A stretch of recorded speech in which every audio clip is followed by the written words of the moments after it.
Craig Loydgren. You may have heard that name through me before or on your own. Craig Loydgren. You know, the first time I interviewed Craig, I had so much difficulty pronouncing his name correctly. And, you know, Craig was one of the very first people that I did a chat with and recorded it for people to share. And that was even before the Coffee House of Horror existed.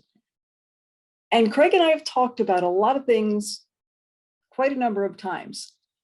And what I'm going to share with you today is excerpts from a chat that we did a little bit ago that actually was the idea for Paranormal Month, was the idea for me talking to people about ghost stories. And I'm so excited for you to hear about some of the things that Craig shares. I'm breaking this down into two parts, so I hope that you enjoy both stories. And please keep your eyes open. Craig Loydgren, not only is he a hilarious, outstanding comedian, but this man communicates with ghosts, and he's going to share it with you.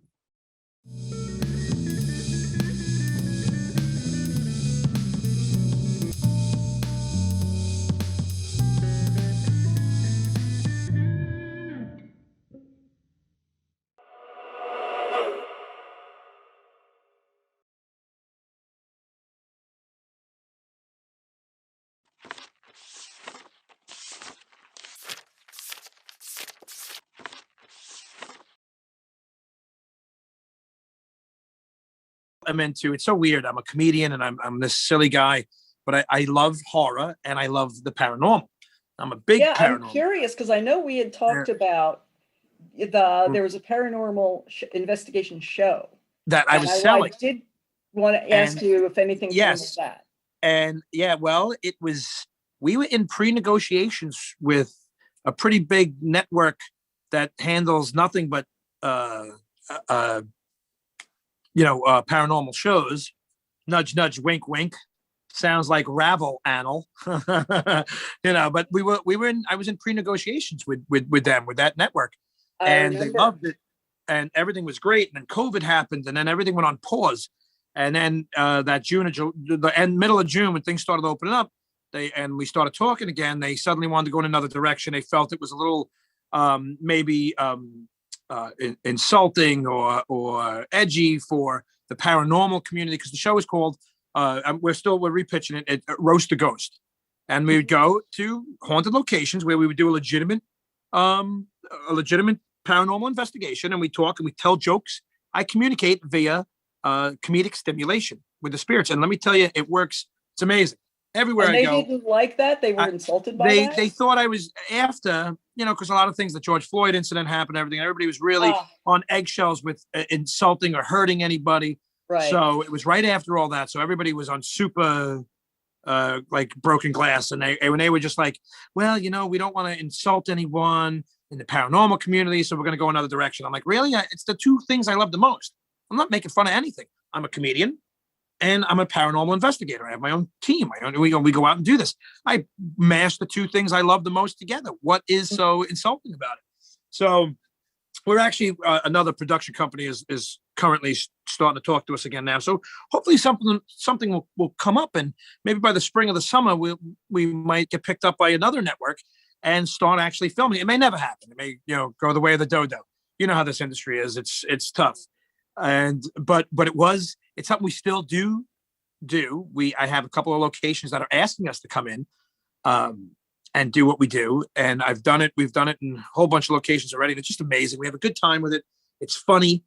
Everywhere we go, I have an empath that's incredible. She's absolutely has the gift. And everywhere she goes, when we do our roast and everything, she tells us that the spirits are very happy, and you could feel it.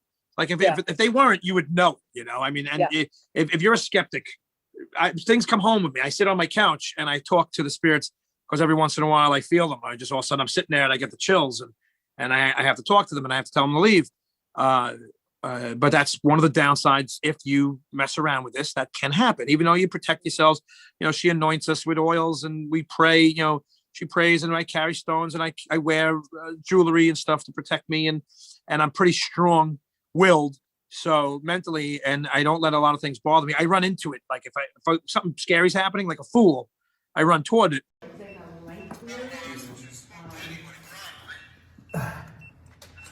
I'm trying to listen to one here. Take this, man.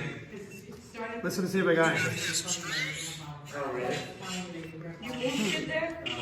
I need. I was close with my brother. How are you? What are you? Speak first. I know, but I don't have nothing to grab onto. Because I want to see what's happening. I don't really think there's any. Everybody's always trying. Oh, it's demonic. It's this. I look at it like a lot of them are just sad that they don't get to speak to people, so they're angry. Or yeah, they're yelling, trying to have someone hear them. So when we go in and I start telling jokes, and I start talking to them like that, I feel it settles a lot of them. Whether you believe it or not, that's up to you. But that's how I feel, and what. And Right. what but let me tell you, I just put it up on my Instagram. I just started the RTG Paranormal page on Instagram. It's if anybody wants to follow it, it's RTG Paranormal, which is Roast to Ghost Paranormal. I put about 10 or 11 things up. I just started it like 2 weeks ago. I put some videos up. I put a video up. I have a spirit telling me to shut up. I have a calling me, That's telling me, fabulous. yeah, but he's I mean, telling just me, to have that, be able to see it. oh yeah, and you can hear it. You're gonna, and I even got a little savvy with the putting the words underneath it, so you can actually hear what we're saying instead of me just telling you. So, but in that one, it says my name. It says Craig, and my daughter's with me. She's part of my team, and another comedian, Rich Carucci, and the woman Dawn, and my wife is my Jennifer is our researcher. So it's a whole kind of family affair plus just funny, stupid stuff. And my daughter's with me, and we hear Craig clear as day. And she goes, "Did they just say Craig?" And I was like, "Did you just say Craig?" And they're like, "Yep." And I That did. is so great. Yeah, and then they say it again, and then I'm asking them, like, "Are you saying your name is Craig or my name is Craig?" And and then they say hi, so I'm like, I say hi, and it says "What's up," but it doesn't say "What's up." It says "What's up." So I make a joke. I do on stage sometimes, saying, "Say your name, say your name." Did you say Craig? Did it say Craig?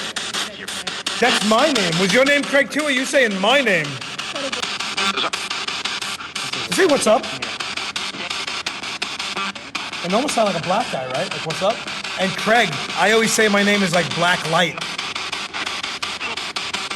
It's not like Tyrone Black. It's like Friday Black. It's like, hey, Craig, how'd you get fired on your day off? Wow, it sounded like a black guy. I often tease and say my name is Black, like Craig. But it's not, it's Black Light. It's not like Tyrone or Leroy Black. It's more like, Craig, how'd you get fired on your day off? Kind of black, like Friday Black, Ice Cube Black. So I make that joke. And as I do that, you hear it goes funny. And then about 2 seconds later, it says ass. So it goes funny, ass. Yeah. And then I ask again, I say, are you saying my name or your name is Craig? It goes, shut up. So it's funny. So I got told I was a funny ass, or I'm funny and an ass. And I was told to shut up, all by a spirit. But I have cool things. I have on that. I didn't put it up on that, but I have. How do you find that again? It's I'm on not familiar with Instagram. So if somebody's Instagram, dumb, you could follow me on Instagram at comedian Craig L, one word, Okay. or my name, Craig Loydgren, which is on that. And it'll come up. And then this page is called RTG, Roast the Ghost, RTG Paranormal. It's a newer page, not that many subscribers yet, a couple 130 or 40 or whatever. I'd like more. Please come out. But on there, you'll see a couple of videos, a couple of pictures we put up. I have another video that I did not put on there yet. I'm going to. It's like my creme de la creme. I have the spirit of a Marine giving me an oorah, which is absolutely Class A EVP. You can hear it clear as day. His name is Vic. It's 1.5 minutes long. Marine? Ooh-ah. Ooh-ah. I was Navy. And in that minute and a half, he tells me his name is Vic. He tells me that he was killed. The morgue, and how many people here? He says 1. And then I say, Vic, were you a Marine? And he wanted to get it out. I'm in a Marine dental ward, by the way, too. That's why we were in an old abandoned hospital. That was an old dental ward for the Navy and the Marines, not just the Marines, but this one happened to be the Marine dental ward. So when I ask him, I say, Vic, were you a Marine? He wants to get it out so bad. He gets a half out. He goes, ooh. And then about a half a second later, you hear, oorah. So he goes, ooh, oorah. And I respond to it immediately because I hear it, because I'm using the SP7 spirit box, the one that rapidly shoots through radio waves. You hear it clear as day. And I go, oorah. And I was in the Navy, and I was amphibious assault. I was attached to the Marine Corps. I was, for the younger kids today, I was their Uber. We would drop them off and pick them up. But I used to say chauffeur back in the day before Uber. So I say that to him. I said, I was amphibious assault. I was your chauffeur. I picked you up and dropped you off. He says, thank you. Oh, wow. So it's, pretty intense, pretty intense. You, so we got you some cool. have to go home with a lot of feelings about this kind of thing. I That get is very so intense. always happy emotion that I Yeah, speak to yeah. people from the other side, and I make them hopefully laugh or just make them proud or happy just for a little bit. And that's my thing. Like my what I do with this. People, like I said, people sometimes, oh, it sounds insulting. And then until they hear and see us do it, and they're like, oh, you know what? This isn't insulting at all. This is It's incredible. beautiful. It's beautiful. And it is really beautiful because we have not left the place yet that we felt crappy about ourselves after. All of us, the whole team, we walk out laughing, feeling good. And our empath is like, they loved it. I have people, the spirits are clapping, they're crying, they're saying thank you for treating us like humans again. Because they were at one time. We're all going to be there at one point, whether we go somewhere or not. Why some people stay behind and others don't, I have no answers for that. I don't have the gift of talking to them. Like, I'm not a clairvoyant. I don't have any of that. I can definitely feel it when I walk into a room and it feels like something's there. You can feel that on your body. Yeah. But I think I do have the gift to gab, so to speak. I have the gift to gab. I love to talk and I love to make people laugh and make people happy. And apparently it works all the way over to the other side. And I'm grateful that I have that ability to make, more happen for people that are almost forgotten, Yeah, that is truly, it truly is a beautiful thing. And when you think about it, who knows how long, and I don't know what the perception of time would be for one that Right. isn't attached to the physical body, Right. but how long some of them may have felt forgotten. Right. Well, know. when we were filming, I brought my stuff. In fact, I got to one of the actors and or actresses, one of pretty famous from our film that I cannot name, went with me on a paranormal investigation while we were in the hotel. And we spoke to a couple of spirits. We got some cool stuff. We got names, Rob and Neil. We got some words, voices.